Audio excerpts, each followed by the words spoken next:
Yo, this is G-Love, and this is Buzzine. Check it out.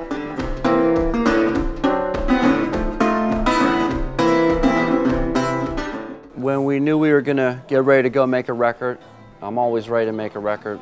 At first we were thinking we were gonna continue on with the hip-hop blues, but we knew we had to make a real strong record regardless. We did about a year of songwriting sessions, which I had never done before, with different writers and producers coast to coast, and kind of came out of that, and I was feeling pretty good about the material, but the label and the management didn't feel like it was enough of a departure from our last 3 records that we put out with Brushfire. They said, well, why don't you make a blues record? Well, I said, why don't you tell me this? I've been trying to make a blues record for the last 20 years, so it's going to be kind of a second chance to make another first record. Because this new record, Fixin To Die, is the record that I would have made if I would have got discovered before I kind of came up with the hip-hop blues, which was kind of who became G-Love, and that became what that project stood for. So this record, in a sense, is Garrett Dutton, and that's me, and that's kind of the music that I was making on my way up. And that music is Delta blues and also kind of folk blues inspired by people like Bob Dylan and Lou Reed.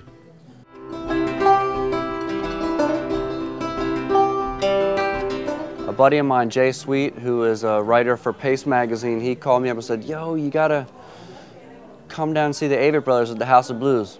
So I said, all right, let's go check it out. And I was really blown away by the performance. Scott and Seth Avett are both multi-instrumentalists. They're kind of jumping around.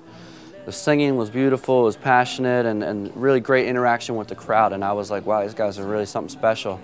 So yeah, we hung out afterwards, and you couldn't meet a nicer group of fellas. And there was just like a lot of mutual respect there, I felt like, from that very first meeting. And it was cool, that was a spark. And then, so we met a couple months later at the Summer Camp Festival in Wisconsin. And I just hit him up and said, yo, I'm here, you want to jam out? He said, sure, come on. We worked up a song on the bus, and then we did it on stage, and that was cool. And we came and watched their show, and they came and watched our show. So there was definitely like a nice, kind of friendship blooming. And then right about then, we knew we wanted to have an artist produce the record. So it was just like all signs pointed to working with Scott and Seth Avett, and you couldn't have picked a better producer than those two fellas, Feeling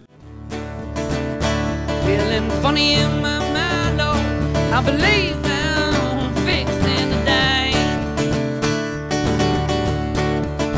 I'm feeling funny in my mind, oh, believe I'm fixing to die.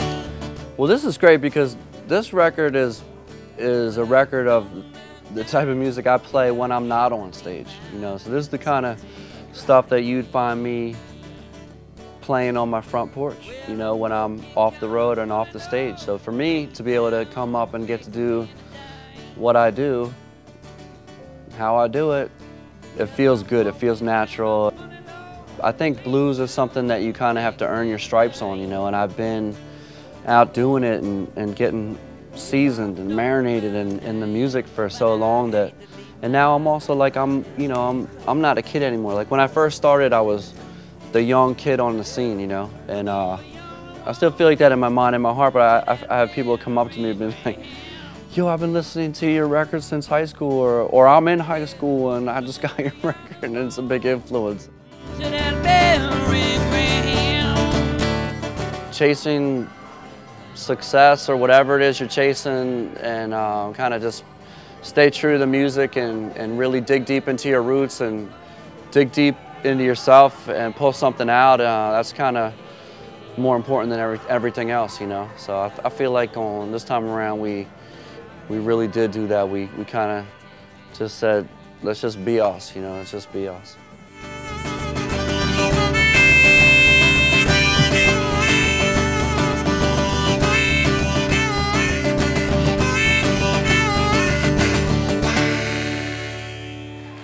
Thank you guys so much, man. I love you. I really appreciate it.